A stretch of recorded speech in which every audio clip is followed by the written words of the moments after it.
Ever wondered why some code runs lightning fast while other code crawls at snail's pace? What if I told you the secret lies in how you store the data and access it? Today we'll look into how we can squeeze every single ounce of performance from CPU by following a data-oriented design approach. Let's start with a quick rundown of CPU operations. Simple operations like add, multiply, and all the arithmetic and logic operations take one CPU cycle. But what about thread context switches or exceptions? They take thousands of cycles. So if you want to switch between threads or there's some exception that's being thrown and you have to bubble it up, it will take thousands of CPU cycles. A fun fact is that reading from main memory or reading from RAM can take up to like 100 or 150 cycles. During this time, the CPU sits idle without doing any work. To speed things up, what CPUs do is they cache frequently accessed items. Whenever they need these frequently accessed items, they can directly go to cache instead of going to the RAM. That speeds it up. CPUs have multi-level caches. There's L1 cache, there's L2 cache, and there's L3 cache. L1 and L2 caches are per core caches, while L3 is shared across cores. We can't have really large caches because of the cost of the power consumption. L1 caches are like the costliest ones,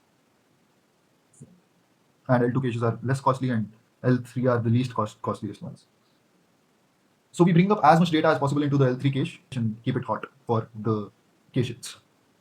This is what my understanding of multi-level caches is. L1 cache is used by the current processor, the current thread, to store to cache all the data it is accessing. L2 cache is shared across the threads or across processors. It is used to cache the data that is being used across threads and processes. L3 cache is used across cores by multiple threads and different processes. We move data from memory to the multi-level caches in 64-byte cache lines. You can think of cache lines as chunk of continuous block of data whose size is around 64 bytes. The cache line moves from the memory to the L3 cache. From there, it goes to the L2 cache. From there, it goes to the L1 cache. And finally, CPU accesses it.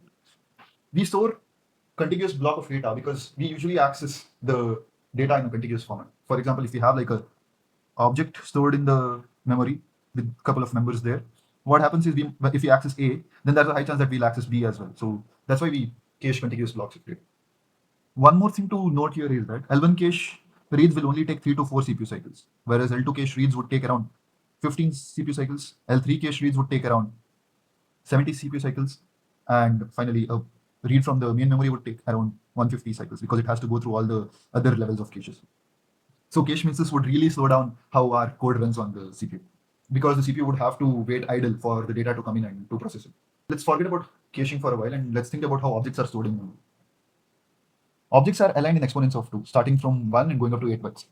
We need a separate video to explain why alignment is important, but for now, remember that objects have an alignment equal to the largest alignment of their members. So let's consider a record object in this case. Well, record has two members, right? One is of the type string and other is of the type boolean. String has an alignment of 8 bytes and the size of a string object is around 32 bytes. Boolean has alignment of 1 byte and its size is also 1 byte. So the alignment for the record object would be 8 because it's the largest alignment of all its members.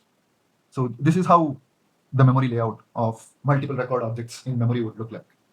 So 32 bytes would be allocated for the string member, 1 byte would be allocated for the boolean, and 7 bytes of padding is needed because we need the alignment to be 8 bytes. The entire object's size should be a multiple of 8. Similarly, if we have like a bunch of record objects in memory, we would end up wasting a lot of space for this 7-byte padding that is required to maintain the alignment. So if we have like 40 MB of data for 1 million objects, we would waste around 7 MB of data. One interesting thing to note here is that even if Boolean requires only 1 byte to store its data, we end up using 1 byte of data because it's the smallest available unit of data at the memory level. So we again are wasting the 7 bits present in that byte. So we are not just wasting 7 bytes, we are wasting 7 bytes plus 7 bits of extra padding that is needed to store the data. Let's consider this example. We have like a list of these record objects. And this is a linked list, so the objects are scattered across memory. And we basically want to count the number of people who have pets at the end of the day. So this is the use case here. So what would happen in this case when we have scattered data across the memory? When we cache this object, only a part of data is useful for us, and the other part of the data could be garbage, and it won't be of any use for the further computations. That would cause a cache miss again, and that would lead us to cache another part of the memory. Again, this would cause a lot of cache misses because our data is not close together. So caching contiguous locations in the memory doesn't give us a lot of benefit. So when I ran this piece of code for 30 million objects, it took around 1200 MB in memory, and the duration it took was around 654 milliseconds. What I did was I assigned half of the people to have bets, and the computation seems right here. Because of how caching works at the L1, L2, and L3 caches, one thing we can note is that if we keep the objects close together, we'll increase the frequency of cache hits and we'll minimize cache misses, thereby improving the performance of our code.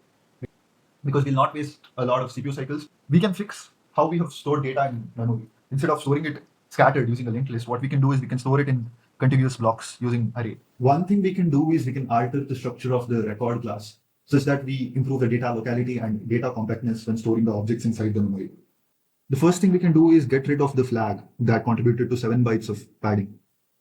After getting rid of the flag, the size of the record class only becomes 32 bytes and it is 8 byte aligned. There's no need of extra padding. As we need fewer bytes to store the object in the memory, when we actually cache in 64-byte cache lines, more of these objects can fit inside the cache lines and thereby more objects can be cached. We know that we only need 1 bit space to store the flag. So what we'll do is we'll create an array of bytes and use bitwise operations to store the flag in 1 bit space. Then we'll use the index of the record object in the records array to access the bit corresponding to that particular record object. As we are storing the flags in just 1 bit space, we can force more of these flags to get cached. So in a 64-byte cache line, we can cache up to 512 bits or 512 flags.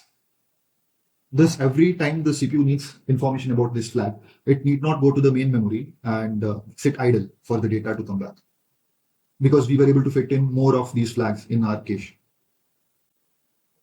So if we use an array of these record objects, these compact record objects, which have been compacted down to 32 bytes without wasting a lot of space for padding, we will be able to fit in more such objects into the cache, thereby increasing the likelihood of cache hits, thereby increasing the performance. Similarly, we have leveraged a byte array to store all these flags. Each bit in the byte array represents a flag associated with the corresponding record object. We can leverage the index of the record object to access the corresponding bit inside the flag array and get that bit and use it. Even in this case, we have improved the compaction of the data and improved the data locality so that we can fit in more objects into the cache and increase the likelihood of cache hits. After all these optimizations to data locality, we were able to see an improvement of 30% in the amount of space utilized. Earlier, we were using 1200 MBs to store the same amount of data, and now we are using 968 MBs. Similarly, we saw performance improvements of almost 8 times. Earlier, we were using around 650 ms to calculate the number of people who had pets, and now we are using around 98 milliseconds. So all in all, to squeeze the maximum performance out of your CPU, you should think about how your data will be structured inside your memory. You should keep the data as compact and as localized as possible to increase the likelihood of cache hits at the multi-level cache. So the main takeaway here is, whenever designing these high-performance apps, we should not only think about how objects are oriented or how objects are related to each other, we should also think about how data is oriented, how data is structured inside memory. This will allow us to squeeze maximum performance out of our CPU. So that's all for this video. I hope you guys liked it. Please leave a like and please don't forget to subscribe to my channel. Thanks again. Happy coding.